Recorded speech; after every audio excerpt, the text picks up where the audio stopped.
Donovan? Guys? Guys?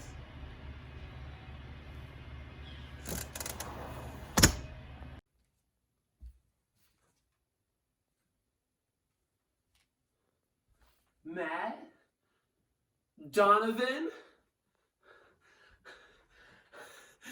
Ho, ho, ho! Ho, ho! Ho, ho, ho! Merry Christmas. Ho, ho, ho, ho, Home Alone 3. And what better way to celebrate the holidays than to watch my favorite Christmas movie franchise of all time, Home Alone. Now, in case you're not familiar with Home Alone, in Home Alone 1, Kevin McAllister, played by Macaulay Culkin, stops a bumbling pair of crooks from robbing his house after his parents leave him home alone after leaving for a vacation without him. In Home Alone 2, Kevin McAllister, played by Macaulay Culkin, mistakenly gets on the wrong airplane, leaving him stranded in New York, and he's tasked with stopping the same pair of crooks from robbing an old man's toy store. In Home Alone 3, someone who's not Kevin McAllister, played by someone who's not Macaulay Culkin, attempts to stop 4 North Korean spies from planting a microchip in a missile in an attempt to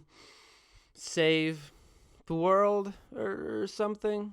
Also, he is home alone when he's doing this, so it's not that different. He spends like 8 hours home alone. Raise the stakes a bit. I mean, there are international terrorists, yeah, but still, even then, I mean, 8 hours of home alone, I just don't buy it. Now, I don't know a lot of terrorists. I'm just not in that scene, you know? But these have got to be the worst terrorists you've ever seen. I mean, their great plan is to fly the microchip through a commercial airline while it's implanted in a toy car. They immediately screw it up right off the bat. Like that's the second thing they do. They get the microchip and then they lose it. That's in the first like minute and a half. They eventually figure out that this old woman in front of them grabbed the bag because it looks exactly like their bag, but she's carried away before they can do anything about it. They then decide that the best course of action to get the microchip is to just grab the next flight that's leaving and hope that she's on it. They don't look for her anymore. They just are like, well, that one's leaving. We should just try it. We are going to Chicago. I don't think it was possible even then to just decide while you're past security to get on a plane while it's being boarded and it's Christmas time. This is the least believable part of the movie, I think. It doesn't sit right with me. Anyway, they get on the flight, and even though they're in the exact same plane as her, they don't decide to just, ask her for the bag. They don't politely ask, hey, miss, we actually planted a microchip inside of that toy car that you grabbed.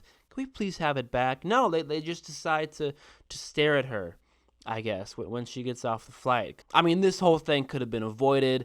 Anyway, this old woman is apparently fast enough to outwalk 4 international terrorists who are running towards them. She's leaving. I'd like to say this is within the first 6 minutes. Anyway, she gets in the cab and then they track her down somehow. By the way, this cab driver's memory is really good.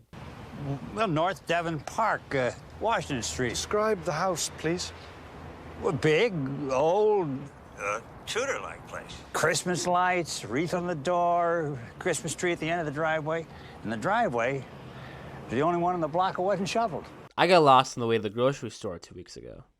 So that's where I'm at in life. Anyway, living across from this old woman is a kid named Alex, who's not Kevin McAllister and is not played by Macaulay Culkin. So why bother? Also, his sister is Scarlett Johansson, by the way. His brother's a little shithead who has a parrot and squishes bugs with his basketball because he's cool, man. That's what cool kids do. The terrorists decide to buy a house in the neighborhood so they can take the microchip back from the lady because that's obviously the easiest way to do things. Alex later sees the spies checking out on his neighbor's house, calls 911. They see nothing. They say, hey kid, don't call 911, you're not in trouble. Hey kid, don't call 911 again, you're gonna be in big trouble. Don't be a snitch, Alex. The spies then find out that Alex has the microchip with the car because the old lady gave him the car, so they're going to try to get the car back from him in his house. But Alex that clever son of a gun is way ahead of them. And he's setting up these elaborate booby traps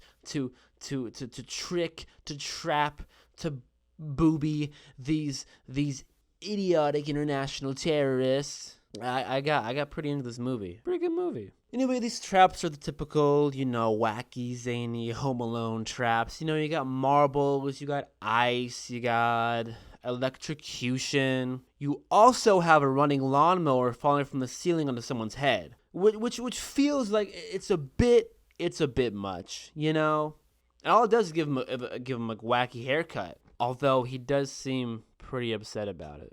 So really the emotional damage is what matters. It's pretty deep. The movie eventually ends with Alex giving the chip to the police while the leader of the terrorist group is exploding, I guess. That's how it ends. The dude explodes. All in all, the movie, it's not great. It's not a masterpiece. It's when I told people I was making a video on Home Alone 3, they said, okay. So that's about the reaction I get from this movie. But I think it teaches us a great lesson. I don't know what that lesson is, but sure there is one somewhere if you look. Anyway, this movie, it's fine. It's a nice movie to watch with the fam. I'd give it a nice 3 for Home Alone 3. Okay, thank you. Goodbye.